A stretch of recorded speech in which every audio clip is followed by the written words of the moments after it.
How could a country with a population and size smaller than the state of Connecticut pull off the world's largest soccer tournament?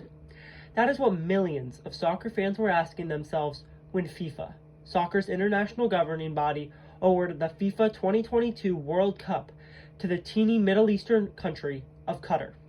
Unfortunately for FIFA and Qatar, recently the legitimacy of the tournament has been called into question.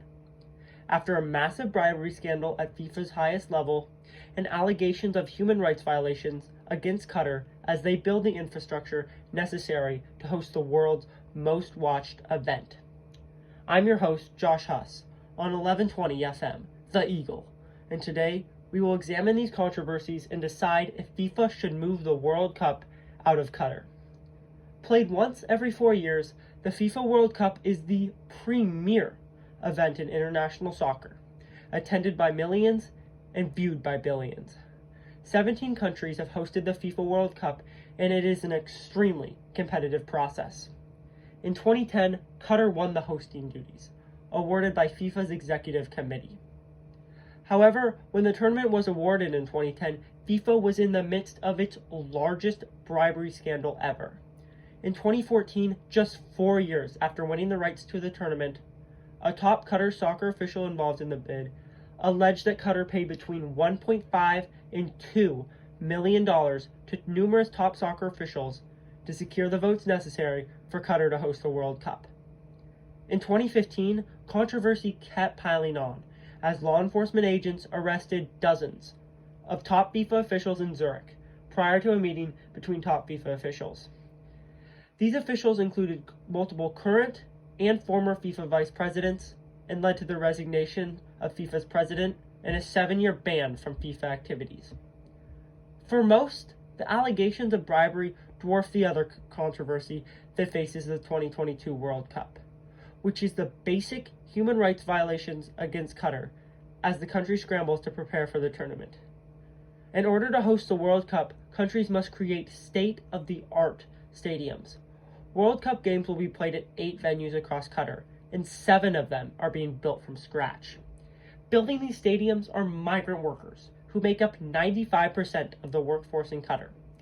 Amnesty International has accused Qatar of abusing and exploiting these migrant workers. For thousands of men building these 7 stadiums across Qatar, they are confined to dirty and small migrant camps, where many are barred from leaving. These workers are also falsely recruited under the context of higher wages, while many workers are paid only $220 a month. For some workers, $220 is the best case scenario, as some are forced to work for no pay. Workers are scared to complain and speak out about these toxic work conditions as they are in constant fear of having their work visas revoked. Workers live in even more fear at these migrant camps, as according to The Guardian, 6,500 migrants have died at camps since 2011. The vast majority of these deaths are considered natural deaths. However, the lack of autopsies and public transparency makes human rights activists believe Qatar is falsely reporting these deaths. Qatar has pledged to change the conditions and the amount of exploitation of these migrant workers. However, human rights groups say this just isn't happening. FIFA and Qatar are set to make billions off the Qatar World Cup, reaping the rewards, while migrant workers are being exploited on a daily basis. Together, the bribery scandal and human rights violations leveled against Qatar and FIFA have dominated the headlines. The solution is to move the games out of Qatar. There must be a coordinated announcement by world leaders and countries to boycott the World Cup. They must make it clear that we put human rights and lives over political favors. This would force FIFA's hand to move the World Cup to another country. Now imagine the World Cup trophy being lifted, without the stain of corruption and human rights violations overshadowing the festivities. If we pressure FIFA officials and US Congress members, this could become a reality. If we do not, the 2022 FIFA World Cup will take place in Qatar, and it might not just be soccer grabbing the headlines. Thank you, and that's all for now.